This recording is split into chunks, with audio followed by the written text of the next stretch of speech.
Hi friends, welcome back to our channel. Friends, మొదటిసారి ఇలాంటి అవకాశం మన ముందుకు వచ్చిందండి. సో ఈ అవకాశాన్ని 100% ప్రతి ఒక్కరు ఉపయోగించుకోవాలనే ఉద్దేశంతో ఈ వీడియో చేస్తున్నాను.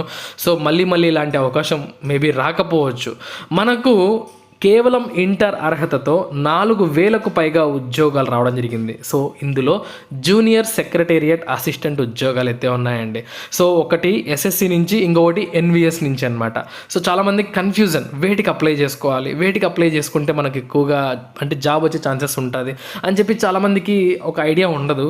అలాగే ఎలా ప్లానింగ్, సో ఎలా మనము వేటికి అప్లై చేసుకుంటే జాబ్ వస్తుందని ఒక ప్లానింగ్తో ఎలా చేయాలి, సో ఒక ఐడియాతో ఎలా చేసుకోవాలి, ఇలాంటి విషయాలన్నింటిపైన చాలామందికి వాళ్ళకు ఒక క్లారిటీ ఉండదన్నమాట. సో అందుకోసం ఈ వీడియో చేస్తున్నానండి. ఈ వీడియో మీకు చాలా ఇంపార్టెంట్ అవబోతుంది. ఇంటర్ అర్హత వాళ్ళకు ఇది సువర్ణ అవకాశం గవర్నమెంట్ జాబ్ కొట్టడానికి. ఖచ్చితంగా కొట్టాల్సిందే. ఈ వీడియోలో మీకు పిన్ టు పిన్ పూర్తి విశ్లేషణ చేయడం జరిగిందనమాట.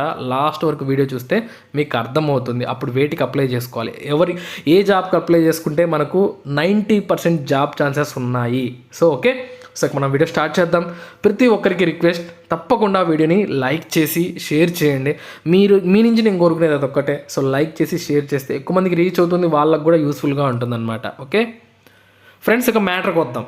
సో మనకి ఇక్కడ ఈసారి నవోదయ విద్యాలయ సమితి నుంచి, ఎస్ఎస్సి నుంచి సేమ్ ఒక్కటే టైంలో నోటిఫికేషన్స్ అనేవి రావడం జరిగిందనమాట.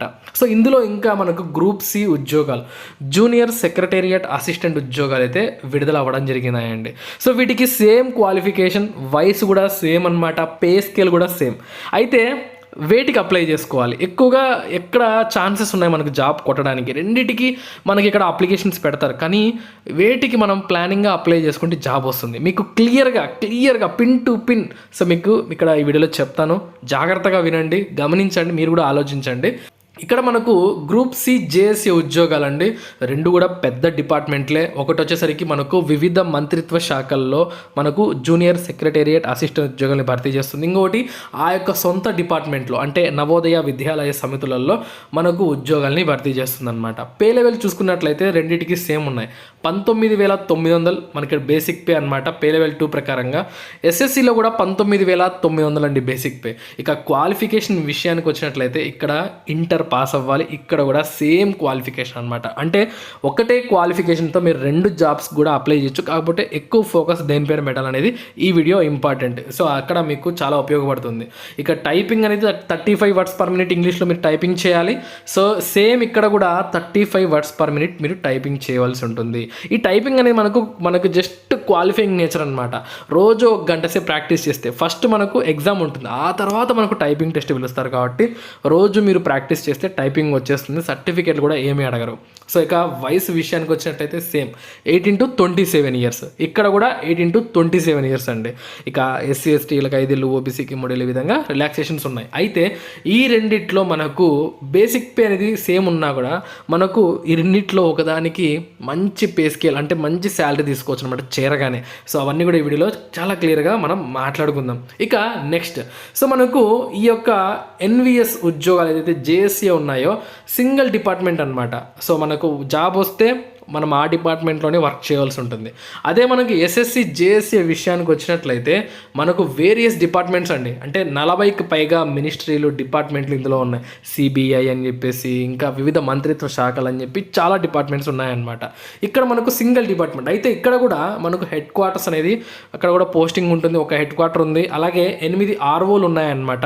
ఇంకా ఎన్ఎల్ఐ అంటే మనకు నేషనల్ లెవెల్ ఇన్స్టిట్యూట్స్ ఉన్నాయి, నవోదయ సంబంధించి 7 ఉన్నాయన్నమాట. ఇక అలాగే 650 దేశవ్యాప్తంగా జవహర్ నవోదయ విద్యాలయాలు అయితే ఉన్నాయి. మీకు ఏమున్నా సరే ఇక్కడ మాత్రమే పోస్టింగ్ వస్తుంది. ఇంకో విషయం ఏంటి అంటే మనకు జాబ్ లొకేషన్ ఆల్ ఇండియా ఉన్నా కూడా మనకు 90% ఛాన్సెస్ ఉన్నాయి హోమ్ లొకేషన్లో జాబ్ రావడానికి. మీరు ఎన్విఎస్కి అప్లై చేస్తే 90% మీ సొంత ఊర్లోనే మీరు జాబ్ చేసుకునే అవకాశాలు ఎక్కువగా ఉంటాయన్నమాట.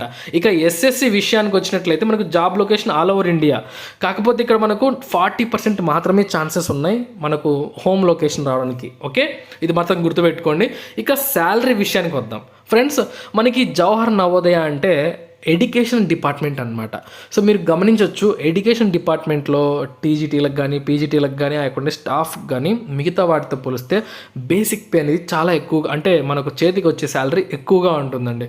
ఇక్కడ మనకు 39,000 నుంచి 42,000 మధ్య వరకు శాలరీ తీసుకోవచ్చు, ఇంకా ఎక్కువే ఉంటుంది. నేను మీకు ఒక అందాజుగా చెప్తున్నానండి, 44,000 వరకు కూడా మనం తీసుకునే అవకాశాలు ఉంటాయి. అంటే మనం హెడ్ క్వార్టర్స్లలో కానీ ఆర్ఓలలో కానీ సో వీటిలో పోస్ట్ అయితే మనకు 42,000 వరకు ఇన్ హ్యాండ్ శాలరీ మనము చేరగానే తీసుకోవచ్చు అనమాట. సో ఇక అదే మనము ఈ యొక్క ఎస్ఎస్సి విషయానికి వచ్చినట్లయితే 37,000 నుంచి 38,000 మధ్యనే తీసుకోవచ్చు. రెండింటికి బేసిక్ పే మాత్రం పే లెవెల్ 2 ప్రకారంగానే వస్తుంది, కానీ శాలరీ ఇన్ హ్యాండ్ చేతికి వచ్చేసరికి ఇక్కడ మనకు ఎన్విఎస్ అయితే మనకి ఎక్కువగా శాలరీ ఇస్తుందండి. ఇంకొక విషయం ఏంటి అంటే మనకు ప్రమోషన్. సో ఈ ఎన్విఎస్లో మీరు జాబ్ సంపాదిస్తే మ్యాక్సిమం ఎక్కువలో ఎక్కువ 5 ఏళ్ళు వర్క్ చేస్తే మీకు ప్రమోషన్ అవకాశాలు ఉంటాయి. ఇక్కడ ఎన్విఎస్లో మీరు జేఎస్సీగా జాబ్ కొడితే మీరు సీనియర్ సెక్రటరీ అసిస్టెంట్గా ఇలా ప్రమోషన్లో మనకు ఎక్కువలో ఎక్కువ అంటే 5 ఏళ్ళు చేస్తే చాలన్నమాట మనకు ప్రమోషన్స్ వస్తాయి. ఇంకా తక్కువే ఉంటుంది, కానీ ఎక్కువలో ఎక్కువ 5 ఏళ్ళు అనమాట. అదే మనం ఎస్ఎస్సి విషయానికి వచ్చినట్లయితే మినిమం తక్కువలో తక్కువ 8 సంవత్సరాలు మీరు ఖచ్చితంగా జాబ్ చేయాలి, అంటే జేఎస్సీగా. ఆ తర్వాతనే మీకు ప్రమోషన్స్ ఉంటాయి. ఇక్కడ కూడా ఎన్విఎస్ అనేది ఎక్కువ మార్కులు కొట్టేసిందండి. సో కాబట్టి మీరు ఆలోచించండి, ఇదంతా కూడా మీకోసమే ఒక ప్లానింగ్ వేసుకోవడానికి. ఇంకా అలాగే మనకు చూసుకున్నట్లయితే మనకు కాంపిటీషన్ అండి. సో మనకు కాంపిటీషన్ విషయానికి వచ్చినట్టయితే బాగా గమనించండి. సో టోటల్గా ఇక్కడ జేఎస్సీ ఉద్యోగాలు 381 పోస్టులు ఉన్నాయండి. ఇందులో జవహర్ నవోదయ దాంట్లో 360 పోస్టులు ఉన్నాయి. అలాగే హెడ్ క్వార్టర్స్ ఆర్ఓ ఎన్ఐలలో మనకు 21 పోస్టులు ఉన్నాయి. టోటల్గా 381 పోస్టులు అనమాట. ఇదే మనం ఎస్ఎస్సి విషయానికి వచ్చినట్లయితే టోటల్గా అన్నీ కూడా మనకి ఇక్కడ జూనియర్ సెక్రటరీ అసిస్టెంట్ లెవెల్ ఉద్యోగాలే అనమాట. 3,712 పోస్టులు ఉన్నాయి. చూడ్డానికి ఎక్కువగా ఉన్నాయి పోస్టులు. అయితే ఇక్కడ మనకు ఇక్కడ ఇంకా వివిధ పోస్టులు కూడా ఉన్నాయి. ఎంఎస్ హెల్పర్ అని, మనకి ఎంటీఎస్ అని చెప్పేసి ఇంకా చాలా ఉన్నాయి. సో కాబట్టి ఈ యొక్క జేఎస్సీలు మాత్రమే 381. ఇక్కడ మనకు అప్రాక్సిమేట్లీగా 150,000 మంది పోటీ పడే అవకాశాలు ఉన్నాయి ఈ జాబ్స్కి. లాస్ట్ ఇయర్ వచ్చిన, అంటే ఇంతకుముందు వచ్చిన ప్రీవియస్ నోటిఫికేషన్లకు ఎంతమంది అప్లై చేసుకున్నారని దాని బేస్ పైన ఇక్కడ మేము ఈ డేటా ఇవ్వడం జరుగుతుంది.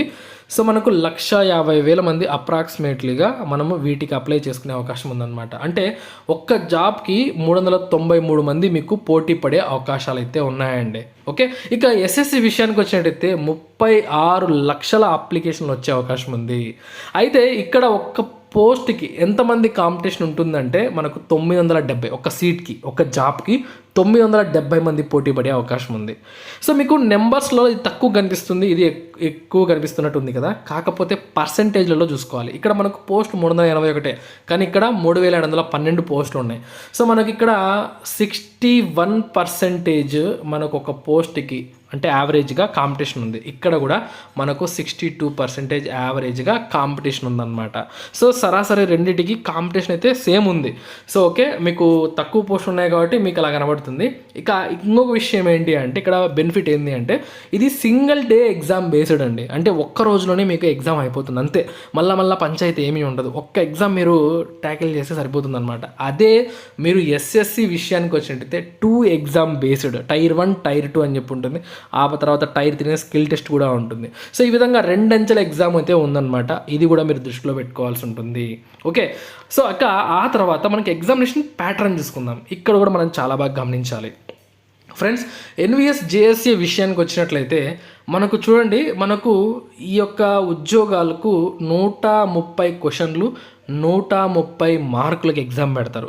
మనకు టైం ఎంత ఇస్తారంటే 2.5 గంట సేపు టైం ఇస్తారు. ఎన్నిటికి 130 క్వశ్చన్లకు 2.5 గంట సమయం ఇస్తారు. అలాగే మనకు నెగిటివ్ మార్క్స్ ఇక్కడ 1/4 అయితే ఉంది, అంటే 0.25 అనమాట. తప్పుగా రాస్తే కట్ అవుతుంది. సో మనకు టైం ఎక్కువగా ఉంది. మనకు మెంటల్ ఎబిలిటీ రీజనింగ్ నుంచి 20 క్వశ్చన్లు 20 మార్కులకు, క్వాంటిటేటివ్ యాప్టిట్యూడ్ నుంచి 20 క్వశ్చన్లు 20 మార్కులకు, జనరల్ అవేర్నెస్ కరెంట్ అఫైర్స్ నుంచి 30 క్వశ్చన్లు 30 మార్కులకు, లాంగ్వేజ్ టెస్ట్ అనమాట. ఇక్కడ హిందీ నుంచి 15, ఇంగ్లీష్ నుంచి 15 వస్తాయి. సో టోటల్గా 30 క్వశ్చన్లు 30 మార్కులకు. బేసిక్ కంప్యూటర్ నాలెడ్జ్ మనకు 30 క్వశ్చన్లు 30 మార్కులు. టోటల్గా 130 క్వశ్చన్లు 130 మార్కులకు ఉంటుంది. 2.5 గంట సేపు అయితే సమయం ఉంటుంది. అదే మీరు ఎస్ఎస్సి విషయానికి వచ్చినట్లయితే టైర్ 1 వచ్చేసరికి మనకు ఇక్కడ చూసినట్లయితే మీరు 100 క్వశ్చన్లు 200 మార్కులకి ఎగ్జామ్ ఉంటుందండి. సో మనకు ఇంగ్లీష్ నుంచి 25 క్వశ్చన్లు 50 మార్కులు, జనరల్ ఇంటెలిజెన్స్ నుంచి 25 క్వశ్చన్లు 50 మార్కులకు, క్వాంటిటేటివ్ యాప్టిట్యూడ్ నుంచి 25 క్వశ్చన్లు 50 మార్కులకు, జనరల్ అవేర్నెస్ నుంచి 25 క్వశ్చన్లు 50 మార్కులకు. అలాగే మనకి ఇక్కడ టైం కూడా చూడాలన్నమాట. 60 నిమిషాలు మాత్రమే టైం ఇస్తారు 100 క్వశ్చన్లకు. 100 క్వశ్చన్లకు 1 గంట సమయం ఇస్తారు. అదే ఇక్కడ 130 క్వశ్చన్లకు 2.5 గంట సమయం అయితే ఇస్తారనమాట. అలాగే మనకి ఇక్కడ నెగిటివ్ మార్క్స్ ఎలా ఉన్నాయంటే 1/5 అంటే అర్ధ మార్కు కట్ అయిపోతుంది తప్పుగా రాస్తే మీరు. ఇక్కడ 1/4 మాత్రమే, ఇక్కడ 0.50.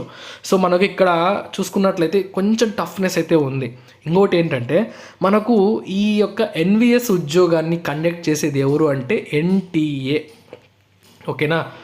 సో వీళ్ళనమాట, వీళ్ళు చాలా పేపర్ అనేది చాలా నార్మల్గా ఇస్తారు, మరీ టఫ్నెస్ అయితే ఏమీ ఉండదు. సో నార్మల్గా కండక్ట్ చేస్తారు. అదే ఎస్ఎస్సి విషయానికి వచ్చినట్టయితే ఇది మినీ సీజీఎల్ అండి. సో మనకు సివిల్స్ సీజీఎల్ సాధించే లెక్కన ఈ జేఎస్సీ ఉద్యోగాలు అనమాట. టఫ్నెస్ కూడా చాలా ఎక్కువ ఉంటుంది. సో మనకు అలాగే టైం కూడా చాలా తక్కువ ఇస్తారు, ఇక్కడ టైం ఎక్కువగా ఉంటుంది. ఇది ఒకటి మీరు గమనించాలి, చాలా ఇంపార్టెంట్. అలాగే మనకు టైర్ 1 ఒకటే, ఇంకా టైర్ 2 కూడా ఉందండి. ఈ టైర్ 2లో మనకి ఇక్కడ చూసుకున్నట్లయితే సెక్షన్ 1లో మ్యాథమెటిక్స్ నుంచి రీజనింగ్ నుంచి 30 క్వశ్చన్లు, దీంట్లో నుంచి 60 క్వశ్చన్లు వస్తాయి. 180 మార్కులకు 1 గంట సమయం ఇస్తారు. తర్వాత సెక్షన్ 2లో ఇంగ్లీష్ నుంచి జనరల్ అవేర్నెస్ నుంచి మనకు 60 క్వశ్చన్లు, మనకు 180 మార్కులకు. అలాగే సెక్షన్ 3లో మనకు కంప్యూటర్ నాలెడ్జ్ నుంచి 15 క్వశ్చన్లు 45 మార్కులకు. ఈ విధంగా టైర్ 2 కూడా మీరు పాస్ అవ్వాల్సి ఉంటుంది. ఈ యొక్క ఎస్ఎస్సి సిహెచ్ఎస్ఎల్ విషయానికి వచ్చినట్లయితే ఇక్కడ కూడా మనకు కట్ ఆఫ్ మార్క్స్ అయితే అంటే 1/5 అయితే మార్క్స్ ఉన్నాయన్నమాట. సో కాబట్టి ఎలా చూసుకున్నా ఎన్టీఏ కండక్ట్ చేసే ఆ యొక్క ఎన్విఎస్ ఉద్యోగాలే మనకు బెనిఫిట్గా అయితే ఉన్నాయి. ఓకే. ఇకపోతే మనకు ఇక్కడ ఫామ్ ఫీజు, ఇక్కడ కూడా మనకు కాంపిటీషన్ అనేది తగ్గిపోతుందండి. చూడండి, మనకు జనరల్ ఓబీసీ ఈడబ్ల్యూఎస్ వాళ్ళకు 1000 రూపాయల ఫీజు ఉందండి. అదే ఎస్సీ ఎస్టీ విషయానికి వస్తే 500 రూపాయల ఫీజు ఉందన్నమాట. ఇక ఎస్ఎస్సి విషయానికి వస్తే 100 రూపాయలు మాత్రమే ఫీజు. సో చాలామంది ఎస్ఎస్సికి వెళ్ళిపోతారు అప్లై చేయడానికి, ఎందుకంటే కేవలం 100 రూపాయలు మాత్రమే ఫీజు. కాబట్టి ఇంకో విషయం ఏంటి అంటే ఈ ఉద్యోగాలు సంవత్సరం మనకు విడుదలవుతూ ఉంటాయి. అదే ఎన్విఎస్ విషయానికి వచ్చినట్టయితే 4 ఏళ్ళకు ఒకసారి ఈ నోటిఫికేషన్ వస్తూ ఉంటుంది. అలాగే ఫీజు కూడా చాలా ఎక్కువ కాబట్టి ఎక్కువ మంది ఇష్టపడరు అప్లై చేయడానికి. కాకపోతే మనము ఇదొక్కటే ఆలోచించకూడదు, మిగతా విషయాలను కూడా బెరీ చేసుకోవాలి. అలాగే మనకు చూడండి, సెలక్షన్ ప్రొసీజర్ 7 months కంప్లీట్ చేస్తారు. అలాగే ఇక్కడ 6 months ఉంటుంది. సో పెద్దగా వేరియేషన్ అయితే ఏమి లేదు. ఇక కట్ ఆఫ్ విషయానికి వచ్చినట్లయితే ఓపెన్ కేటగిరీకి 79.5. సో లాస్ట్ ఇయర్ అంటే లాస్ట్ టైం జరిగిన ఈ యొక్క సెలక్షన్ ప్రాసెస్ బట్టి నేను ఈ యొక్క డేటా అయితే మీకు ఇస్తున్నాను. సో మనకు కట్ ఆఫ్ వచ్చేసరికి 130 మార్కులకు గాను జనరల్ క్యాండిడేట్స్ వాళ్ళు 79.5 వస్తే వాళ్ళు అంటే షార్ట్ లిస్ట్ అయితే అవుతారనమాట స్కిల్ టెస్ట్కు. అలాగే ఓబీసీ వాళ్ళకు 75 మార్కులు, ఈడబ్ల్యూఎస్ వాళ్ళకు 75.25, ఎస్సీ వాళ్ళకు 71, ఎస్టీ వాళ్ళకు 68 అనమాట. ఓకేనా. 2022 పేపర్ని బేస్ చేసుకొని మీకు చెప్తున్నాను. ఇక 2023 పేపర్ని బేస్ చేసుకొని చూసుకుంటే ఎస్ఎస్సి వాళ్ళకు లాస్ట్ ఇయర్ సో మనకు 153.9 కట్ ఆఫ్ ఉన్నింది. ఓకేనా, 200 మార్కులకు. ఇది 130 మార్కులకే అండి. సో 130 మార్కులకి ఇది 200 మార్కుల క్వశ్చన్ పేపర్ అండి. సో మనకు జనరల్ క్యాండిడేట్స్కి 153.9, ఓబీసీ వాళ్ళకు 152, ఈడబ్ల్యూఎస్ వాళ్ళకు 151, ఎస్సీ వాళ్ళకు 136, ఎస్టీ అభ్యర్థులకు 124 ఉన్నింది కట్ ఆఫ్ అనమాట. అయితే ఇక్కడ మీరు అంకెల్లో చూసుకుంటే 79 తక్కువగానే ఉన్నట్లుంది, ఇక్కడ 153 ఎక్కువగా ఉన్నట్టుంది. కానీ పర్సెంటేజ్లో చూసుకుంటే మనకి ఇక్కడ 130 మార్కులకు 61% అనమాట. సో మనకు కట్ ఆఫ్ అనేది ఇది 62%. అంటే రెండింటికి పెద్దగా తేడా లేదు. కాకపోతే టఫ్నెస్ అనేది ఎన్విఎస్ పేపర్లో తగ్గిపోతుంది, ఎస్ఎస్సిలో పెరుగుతుంది అనమాట. అలాగే కాంపిటీషన్ కూడా ఎక్కువగా ఉంటుంది. సో ఇవన్నీ కూడా మనము అంతే లెక్కలోకి తీసుకోవాలి. సో ఇది మీకు ఒక ఐడియా కోసం నేను చెప్తున్నానండి. సో ఈసారి పక్కాగా మీరు జాబ్ కొట్టాలి, ఇవన్నీ బేరీ చేసుకొని మీరు అప్లై చేసుకోండి.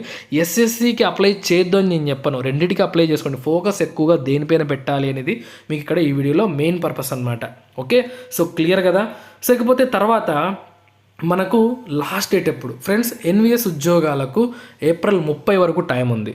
సో ఈ నెల 30 వరకు టైం ఉంది. జూన్ జూలైలో వాళ్ళు ఏదో ఒక డేట్లో మీకు ఎగ్జామ్ పెడతారు, ఇన్ఫామ్ చేస్తారు మీకు టెంటేటివ్ డేట్స్లో.